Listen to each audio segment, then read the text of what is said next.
ఓం గం గణాధిపతయే నమః ఆంజనేయాయ నమః.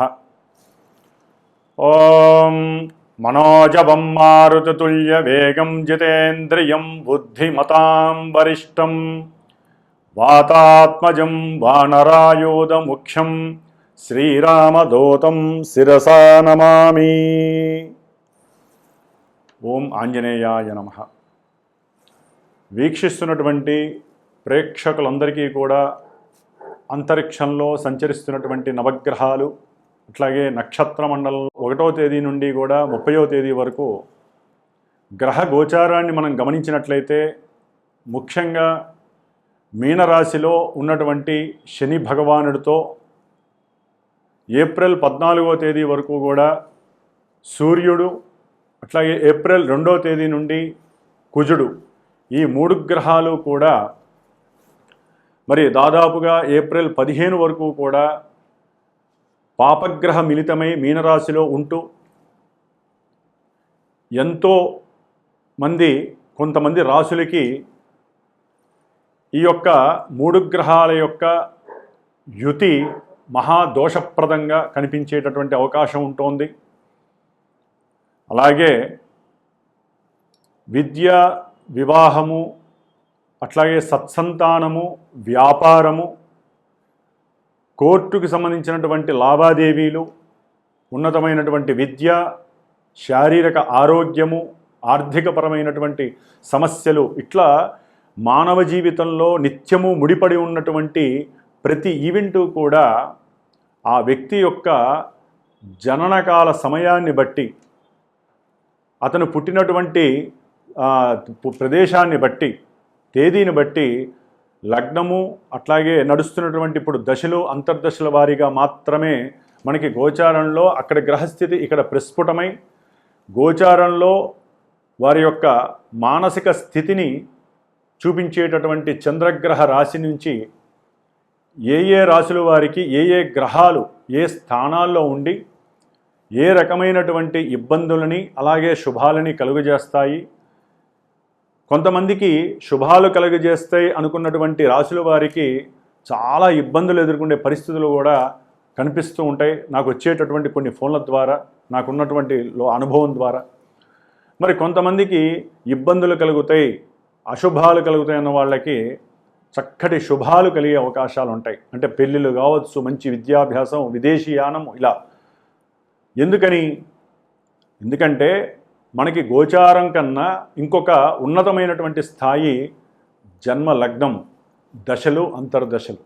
వాటిల్ని బట్టి గోచారం మనకి చక్కగా ప్రభావితం చూపిస్తూ ఉంటుంది. కాబట్టి ఎవరైనా సరే మెయిన్ ఈవెంట్స్ అయినటువంటి కళ్యాణము కానీ, సంతాన విషయంలో కానీ, విదేశీయాన విషయము, ఇల్లు కట్టుకోవాలి, వాహనం కొనుక్కోవాలి, లేకపోతే విద్యలో ఆటంకాలు కలుగుతున్నా, భార్యాభర్తల మధ్య ఎన్నో అంతరాలు, అట్లాగే ఇబ్బందులు, ఎడబాట్లు, కోర్టు సమస్యలు, భూమికి సంబంధించినటువంటి సమస్యలు, ఏదైనా సరే, ఏ విషయంలోనైనా సరే ఇబ్బందులు కలుగుతున్నా, ఏ విషయంలోనైనా సరే మీరు ముందుకు వెళ్ళాలి, శుభం చేసుకోవాలి, ఇంట్లో శుభ కార్యక్రమాలు చేసుకోవాలనుకున్నా మస్ట్ అండ్ షుడ్ తప్పకుండా జన్మజాతకాన్ని చూపించుకొని జాతకంలో జరిగేటటువంటి విశేషాలు ఏమిటో మీరు చక్కగా మీకు నమ్మినటువంటి గురువు ద్వారా తెలియజేసుకొని వాటిల్లో ఏదైనా సరే అసమతుల్యమైనటువంటి పరిస్థితులు, ఇబ్బందులు ఉంటే వాటికి తగ్గ రెమెడీస్, జ్యోతిష్యం అంటేనే పరిహారం అండి. ఒట్టిగా పురాణం విన్నట్టు జ్యోతిష్యాన్ని వినకూడదు. ఏదైనా సరే జ్యోతిష్య శాస్త్రంలో ఈ దశల్లో ఇబ్బందులు జరుగుతున్నాయి, వీటికి సంబంధించినటువంటి ఇబ్బందులు జరుగుతున్నాయని తెలుసుకున్నప్పుడు ఈ చెవితో విని ఈ చెవితో వదిలేయకూడదు. మీరు కష్టపడాలి. మాలాంటి బ్రాహ్మణోత్తముల ద్వారా, పురోహితాదుల ద్వారా మంత్రపూర్వకంగా దేవతల్ని యంత్రపూర్వకంగా, తంత్రపూర్వకంగా ఆరాధిస్తూ ఆ యొక్క అంతరిక్షం నుంచి వచ్చేటటువంటి నెగిటివ్ వేస్ని తీసేసి మనం సృష్టించుకున్నటువంటి ఈ యొక్క కాలంలో మనకున్నటువంటి ఋషులు ఇచ్చినటువంటి మంత్రప్రయోగం ద్వారా ఎన్నో అభీష్టాలను నెరవేర్చుకునే శక్తి మనం చేసుకోవాలి. కాబట్టి మరి ఈ ఏప్రిల్ మాసంలో మేషాదిగా మీనరాశి పర్యంతం గ్రహాల యొక్క, నవగ్రహాల యొక్క స్థితిగతులు ఏమిటి, అవి ఏ రాశుల వారికి ఏ రకమైనటువంటి ఫలితాలను ఇస్తాయో మరి ఉన్నంతలో సూక్ష్మంగా, స్థూలంగా తెలుసుకునేటటువంటి ప్రయత్నం చేద్దాం. ప్రతి ఒక్కరూ కూడా ఈ నెలలో ఏప్రిల్ 2వ తేదీ నుండి మే 10వ తేదీ వరకు మీనరాశిలో సంచరించేటటువంటి కుజుడు, శని మహాపాపగ్రహాలు ప్రపంచానికి విపత్తుని, ప్రకృతిని పాడు చేసేటటువంటి వినాశకరమైనటువంటి ఇబ్బందుల్ని, ప్రకృతి లోపల భూమి మీద బతుకుతున్నటువంటి ప్రతి జీవరాశిని, అందులో మనం ఉన్నాము బుద్ధి కలిగినటువంటి వాళ్ళం, మరి మనకి కూడా ఎన్నో సమస్యలను కలుగజేసేటటువంటి పరిస్థితి ప్రకృతి ఇవ్వబోతోంది. కాబట్టి ప్రతి ఒక్కరూ తప్పకుండా శ్రీరామరక్షా స్తోత్రాన్ని చదవండి. రోజు కుజుడికి శనికి సంబంధించిన స్తోత్రాన్ని నిత్యము కూడా చక్కగా 70 సార్లు, శనికైతే గనక 190 సార్లు చదవండి. వారి ఇరువురికి ఈ 2 పాపగ్రహాలని అణచివేసేటటువంటి శక్తి ఒక్క హనుమంతుల వారికి ఉంది దేవతామూర్తిగా. కాబట్టి హనుమాన్ చాలీసా రోజుకి 11 సార్లు చదవండి. కొంతమంది రాశులు ఎవరైతే ఉన్నారో వారందరికీ కూడా దోషాలు తొలగిపోతాయి.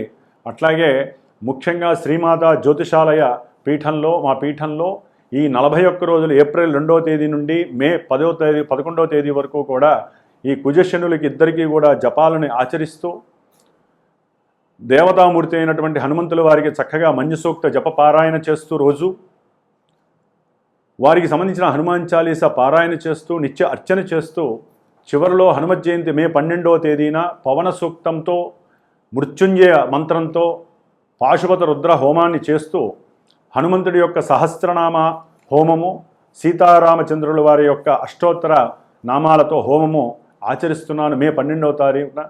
కాబట్టి సమస్యలు ఉన్నటువంటి వారు తప్పకుండా పీఠానికి సంప్రదించి దానికి సంబంధించినటువంటి పూజలో మీ యొక్క కుటుంబం తరపున కూడా మీరు కూడా పార్టిసిపేట్ చేసే అవకాశం తీసుకోండి. మేము ఎంత చేసినా మీరు కూడా తప్పకుండా, కొంతమంది రాసుల వారికి ఏ అయితే ఇబ్బందులు ఉన్నాయో వారు తప్పకుండా మీరు కూడా హనుమంతుల వారికి అర్చనలు చేయించండి, వారి చుట్టూ ప్రదక్షిణాలు చేయండి, నిత్యము సింధూరాన్ని ధరించండి. మీకు సర్వత్రా కార్యము లాభం కలిగేటటువంటి అవకాశం హనుమంతులు వారిస్తారు. మీనరాశి వారికి ఈ యొక్క ఏప్రిల్ మాసంలో గ్రహాల యొక్క గోచార స్థితిగతులను కనుక గమనించినట్లయితే వీరికి సూర్యగ్రహ బలము ఈ నెల రోజులు కూడా ఉండకపోవచ్చు. ఎందుకంటే జన్మరాశిలో ఉన్నటువంటి ఏలినాటి శని ప్రభావంతో పాటుగా కుజుడు కూడా ఏడవటం వలన రవి కూడా అదే రాశిలో ఈ నెలలో 14వ తారీఖు వరకు ఉండి ఆరోగ్యపరమైనటువంటి పతనాన్ని చూపిస్తూ మీ గురించి మీరు నెగిటివ్గా ఆలోచించుకునే పరిస్థితి, ఏ చిన్న సమస్య వచ్చినా హాస్పిటల్కి పరిగెత్తాలనేటటువంటి భయము, ఆందోళన, విపరీతమైనటువంటి ధన నష్టం, ఫ్రెండ్స్ వల్ల నష్టపోతారా, ఉద్యోగంలో ప్రమోషన్స్ వస్తాయని చెప్పి వేరే వాళ్ళకి ధనాన్ని ఇచ్చి నష్టపోతారా, వ్యాపారంలో పెట్టుబడులు పెట్టి నష్టపోతారా, ఆల్రెడీ కుటుంబంలో ఉన్నటువంటి సమస్యలు, అన్నదమ్ముల మధ్య భూ సంబంధిత వివాదాల పరంగా కావచ్చు, ఏదో రకంగా మీరు తండ్రి గారి ఆరోగ్యపరంగా కావచ్చు నష్టపోతున్నారా, లేదా కోర్టుకు సంబంధించినటువంటి వ్యవహారాలు, భార్యాభర్తల మధ్య ఎడబాటుకి సంబంధించినటువంటి కోర్టు సమస్యలు కావచ్చు, లీగల్ సమస్యలు కావచ్చు, లేకపోతే అంతకుముందు ఎవరో ఫ్రెండ్స్ డబ్బులు తీసుకుంటారు, వారు ఇవ్వకపోవడం వల్ల మీరు కోర్టు సమస్యలు వేయచ్చు. విద్యార్థులకైతే కనుక విద్య మీద కాస్త వ్యామోహం తగ్గుతుంది, విద్య యందు సరైనటువంటి ప్రతిభని ప్రదర్శించలేకపోతారు, సరైనటువంటి వాక్కు అనేటటువంటి ఉండదు. టీచర్స్తో కానీ విద్యార్థులతో కానీ విద్యాలయాల్లో కానీ మీరు సరిగ్గా మాట్లాడకపోతే మీ మీద చర్యలు తప్పవు. జాగ్రత్తగా ఉండాలి విద్యార్థులు. భార్యాభర్తలు అయితే కనుక కొంచెం ఆలోచించండి, సంయమనం పాటించండి. మా గ్రహస్థితి బాగాలేదు మీనరాశి వారికి, జాగ్రత్తగా మాట్లాడుకోవాలి, జాగ్రత్తల ఉండాలి, బిజినెస్ల వైపుకి వెళ్ళకూడదు, పెట్టుబడులు పెట్టకూడదు, ఇలాంటి నిర్ణయాలు తీసుకోండి, లేకపోతే నష్టపోయే అవకాశం ఉంటుంది. శుక్రుడు ధనస్థానంలో ఉన్నాడు, తర్వాత తృతీయంలోకి వెళ్తాడు. ధనపరంగా ఆయన అయితే కనుక అనుకూలతలను ఇస్తాడు. ఏదైనా ఆకస్మికంగా మీరు ఏదైనా మీకు ఉన్నటువంటి బంగారం కానీ వెండి కానీ అమ్మడం ద్వారా కొంచెం ధనలాభం కలుగుతుంది. ఎవరైనా సరే సహకారం, కుటుంబంలో బంధువుల ద్వారా కొంచెం కుటుంబ సహకారం ధనపరంగా లభిస్తుంది. మంచి వస్తువులను కొనే అవకాశం కనిపిస్తుంది. ఆకస్మికంగా కొన్ని ప్రయాణాలు, కొన్ని కోరికలు తీర్చుకునే పరిస్థితి అయితే శుక్రుడు ఇస్తున్నాడు. 12లో ఉన్నటువంటి రాహువు నిరాశ, నిస్పృహలను కలుగజేస్తున్నాడు. దుర అలవాట్ల ద్వారా కూడా మీ యొక్క ఆరోగ్య పరిరక్షణ పైన మీరు కొంత మీకున్నటువంటి పరిధిని దాటి ప్రదర్శించడం ద్వారా లేనిపోని సమస్యలు, అనారోగ్య సమస్యలు, అది రక్త ప్రసరణ వ్యవస్థలు కావచ్చు, కాళ్ళకి సంబంధించిన సమస్యలు కావచ్చు, పాదాలకు సంబంధించినటువంటి అలర్జీస్ కావచ్చు, బుధుడు కూడా నీచ స్థితిని పొందడం ద్వారా విద్యార్థులకైతే కనుక విద్య యందు పూర్తిగా పతనం ప్రారంభమవుతుంది, జాగ్రత్తగా ఉండాలి. వ్యాపారస్తులకైతే కనుక వ్యాపారంలో లాభాలు లేకపోగా ఇంకా యుద్ధాలు జరగడానికి అవకాశం ఉంటుంది. మీ కింద పనిచేసేవాళ్ళు మిమ్మల్ని మోసం చేసే ప్రయత్నాలు చేస్తారు, మిమ్మల్ని పొగుడుతూనే ఉంటారు, మీ కింద గోయి తవ్వుతూ ఉంటారు. జాగ్రత్తగా ఉండండి. మీనరాశివారు ఏం లేదు, భార్యాభర్తల మీద ఆకస్మికంగా ఫీలింగ్స్ వలన, అహంకార దర్పం వలన, అవసరం లేని మాటలు మాట్లాడడం ద్వారా ఒకళ్ళు లేటుగా రెడీ అవ్వటం, ఒకళ్ళు ఫాస్ట్గా రెడీ అవ్వటం, వీటి వలన కూడా సమస్యలు ఉధృతం అవుతాయి. జాగ్రత్తగా ఉండండి. ఏదేమైనప్పటికీ కూడా కేతువు 6వ స్థానంలో ఆయన ఒక్కడు బలంగా ఉన్నాడు, శుక్రుడు బలంగా ఉన్నాడు. కాబట్టి చేసేటటువంటి ప్రయత్నాలలో కొంచెం అలసత్వం ఉన్నప్పటికీ కూడా, శరీరం సహకరించకపోయినా, మీకు చేస్తాను సహాయం ఉన్నవాళ్ళు చేయలేకపోయినా, మీరు స్వయం కృషితో చాలా వరకు ఆహ్లాదంగా ముందుకు వెళతారు మీనరాశివారు. సరే, మీ జన్మజాతకంలో కనుక ఏదైనా లగ్నరీత్యా కానీ లేదా దశాంతర దశలు కానీ చాలా వరకు అనుకూలంగా కనుక ఉన్నట్లయితే ఇవన్నీ కూడా కొంతవరకు మాత్రమే మీకు ప్రతికూలతలను ఇస్తాయి. ఆ గ్రహాలే కనుక మీకు ఏదైతే మనం ఇందాక అనుకున్నామో ఇబ్బందులు కలుగజేసేటటువంటి గ్రహాలు మీ జన్మతః లగ్నం నుంచి దశలు అంతర్దశల రూపకంగా మంచి యోగాలను కనుక ఇచ్చినట్లయితే మంచి కీర్తి ప్రతిష్టలు లభిస్తాయి. వ్యాపారంలో అడుగుపెట్టి మంచి ధనలాభాలను ఇస్తారు. మీరు మంచి ఆవేశంతో చేసే ప్రతి పనిలో కూడా స్వలాభం కలుగుతుంది. ఇవన్నీ జన్మజాతకాన్ని బట్టి ఆధారపడి ఉంటాయి. విద్యార్థులకు విద్య యందు మంచి గుర్తింపు లభిస్తుంది. ఇవన్నీ కూడా జాతకాన్ని అనుసరించి కొన్ని లాభాలు కూడా జరగడానికి అవకాశం ఉంది. ఇప్పుడు జరుగుతుంది కదా అని పూర్తిగా మనం ఆరోగ్యం పాడైపోతుంది.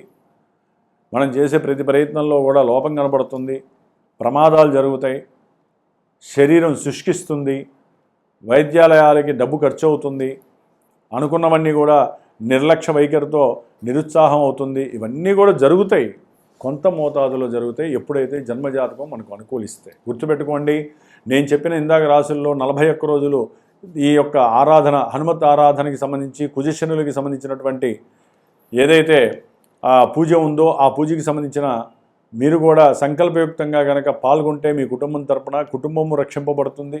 ఎందుకంటే రవి ఉచ్చస్థితగతుడై 15వ తేదీ నుండి 2వ స్థానంలో ఉండటం ద్వారా ఉద్యోగంలో మంచి ఆదాయం పెరుగుతుంది, ప్రమోషన్స్ పెరుగుతాయి, ఉద్యోగంలో సాధన సక్సెస్ అవుతుంది. సూర్యభగవానుడు కుటుంబంలో మంచి లాభాన్ని కలుగజేస్తున్నాడు. ఏదైనా మీరు కోరినటువంటి కోరికలు అభీష్టం నెరవేరడానికి సూర్యభగవానుడు మీకు మంచి ఆత్మవిశ్వాసాన్ని కూడా ఇస్తాడు ఈ మాసంలోనే. కాబట్టి ఆదిత్య హృదయాన్ని తప్పకుండా చదవండి, ఆర్థిక లాభాన్ని పెంచుకోండి, ఆరోగ్యాన్ని కాపాడుకోండి. హనుమాన్ చాలీసా తప్పకుండా చదవండి, విష్ణు సహస్రనామ పారాయణ చేయండి, ఓం నమో నారాయణ చాంటింగ్ చేయండి. తృప్తికరమైనటువంటి జీవితానికి ఈ నెల రోజులు మీరు సోపానాన్ని మీరే వేసుకోవాలి. జై శ్రీరామ్, జై హనుమాన్.